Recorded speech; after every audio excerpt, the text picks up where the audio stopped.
मंडल आयोग के लागू होने के बाद देश में सबसे अधिक जिस राज्य की राजनीति प्रभावित हुई वो बिहार ही है। यूं कहिए कि उत्तर भारत में अगड़ा बनाम पिछड़ा राजनीति का सबसे बड़ा केंद्र बिहार ही है। ये लोकसभा चुनाव भी इससे अछूता नहीं रहने वाला है। नमस्कार, आप देख रहे हैं दर्श न्यूज। मैं हूं आपके साथ रितेश शर्मा। बिहार की धरती पर कुछ सीटें एक बार फिर अगड़ा बनाम पिछड़ा के संघर्ष की गवाह बनने को तैयार हो रही है। इसकी स्क्रिप्ट तैयार है, कैरेक्टर गढ़े जा चुके हैं, सुयोग्य कलाकारों को उनके रोल समझाए जा रहे हैं। इस क्रम में 90 के दशक में सुर्खियां बटोरने वाले बिहार के बाहुबली अशोक महतो एक बार फिर से चर्चा में हैं। सोमवार को 62 साल की उम्र में अशोक महतो ने अचानक शादी रचाई। खरमास में जब शादी के लिए शुभ मुहूर्त नहीं होता है तब महतो ने 46 साल की अनीता संग फेरे ले लिए। बिहार में कहा जा रहा है कि अशोक महतो की पत्नी को आरजेडी मुंगेर में प्रत्याशी बना सकती है। अशोक महतो की पत्नी अगर आरजेडी से चुनाव लड़ती है तो निश्चित है कि इलाके की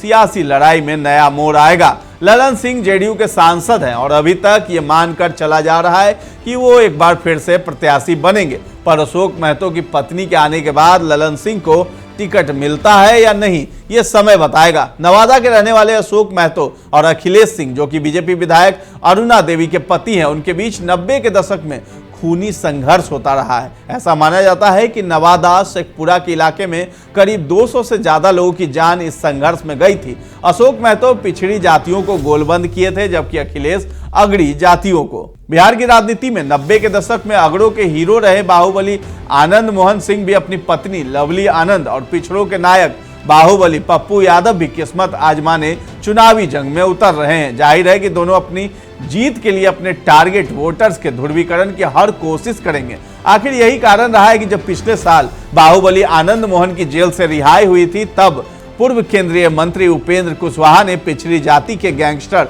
अशोक महतो की रिहाई की मांग उठाई थी। अशोक महतो की एंट्री से बनेंगे कई नए समीकरण।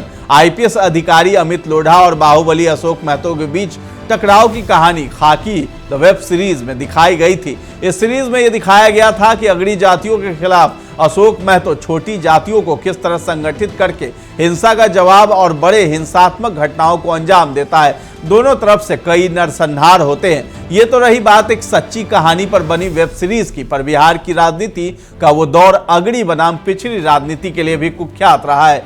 बंदूक उठाने वाले लोग अपनी जाति के नायक बन गए। उनके प्रति गर्व की भावना को आम जनता से वोट के रूप में कैश कराने के लिए राजनीतिक पार्टियों ने उन्हें राजनीतिक संरक्षण दिया। करीब हर दल ने अपनी राजनीतिक विचारधारा के नाम पर जो फिट बैठा उसे राजनीतिक संरक्षण दिया। किसी भी एक पार्टी को दोष नहीं दिया जा सकता है। वही बात फिर दोहराई जा रही है। अशोक महतो को उस दौर में भी राजनीतिक संरक्षण हासिल था और अब वो अपने सियासी संपर्क का फायदा उठाकर अपनी पत्नी के सहारे राजनीतिक एंट्री को तैयार है। अशोक महतो के ऊपर कई नरसंहार में शामिल होने के आरोप रहे हैं। 17 साल तक जेल में रहने के बाद बीते 10 दिसंबर 2023 को अशोक महतो जेल से बाहर आ गए। महतो के गिरोह के ऊपर 2005 में सांसद राजू सिंह की हत्या का आरोप लगा था। 2002 में महतो नवादा जेल से भाग गए। आरजेडी के लिए अगड़ा बनाम पिछड़ा कराने में फायदा। आरजेडी नेता तेजस्वी यादव कहते हैं कि उनकी पार्टी A to Z की पार्टी है, मतलब सभी की पार्टी है, पर यह कौन नहीं जानता कि आरजेडी का कोर वोटर्स तो मुस्लिम और यादव ही हैं। पर लालू यादव और तेजस्वी यादव इस बात को अच्छी तरह समझते हैं। राज्य में पूर्ण बहुमत के लिए माई समीकरण के अलावा भी वोट की जरूरत है। यही बात जेडीयू और बीजेपी के साथ भी है। उन्हें भी आरजेडी के वोटों में सेंध लगाना है। अगर ऐसा नहीं कर सके तो इस बिहार में एनडीए की सीटें घट जाएंगी। यही कारण है कि आज बिहार की सभी पार्टियां सभी का नेतृत्व होने का दावा करती है, पर सामाजिक न्याय के लिए जाति जनगणना की बात होती है, क्योंकि सभी पार्टियां अति पिछड़ों को अपना बनाना चाहती हैं। जेडीयू के बीजेपी के साथ जाने के बाद आरजेडी की सबसे बड़ी चिंता अति पिछड़ों के वोट को लेकर है। यही कारण है कि आरजेडी अपनी पुरानी रणनीति पर काम कर रही है, यानी कि जब तक अगड़ा बनाम पिछड़ा की लड़ाई स्वाभिमान की बात नहीं बनेगी तब तक पिछड़ों का वोट आरजेडी के लिए ध्रुवीकृत नहीं होगा। मुंगेर, नवादा, शिवहर आदि में आरजेडी पिछड़ों को एकजुट करने की रणनीति पर काम कर सकती है। यही कारण है कि मुंगेर की सियासी लड़ाई में नया मोड़ आया है। यहां से ललन सिंह जेडीयू के सांसद हैं और अभी तक उनका चुनाव लड़ना तय माना जा रहा है। इसके पहले मुंगेर में लालू यादव ने ललन सिंह को हराने के लिए बाहुबली का सहारा लिया, पर सफल नहीं हो सके, क्योंकि 2019 में यहां से अनंत सिंह की पत्नी नीलम देवी कांग्रेस उम्मीदवार थी, पर उनके भूमिहार होने के चलते आरजेडी ये सीट हार गई। दरअसल आरजेडी का भूमिहार तब तक ही भूमिहार है जब तक एनडीए का कैंडिडेट भूमिहार नहीं है। नवादा और बेगूसराय में भी यही समीकरण बदलेंगे। अशोक महतो की पत्नी की आरजेडी से उम्मीदवार बनने के बाद पूरे इलाके का समीकरण बदल सकता है। कई नए समीकरण हर रोज बनाए और बिगाड़े जा रहे हैं। राजनीतिक विश्लेषकों का मानना है कि मुंगेर में कोई भी नेता लगातार 2 बार जीता नहीं है।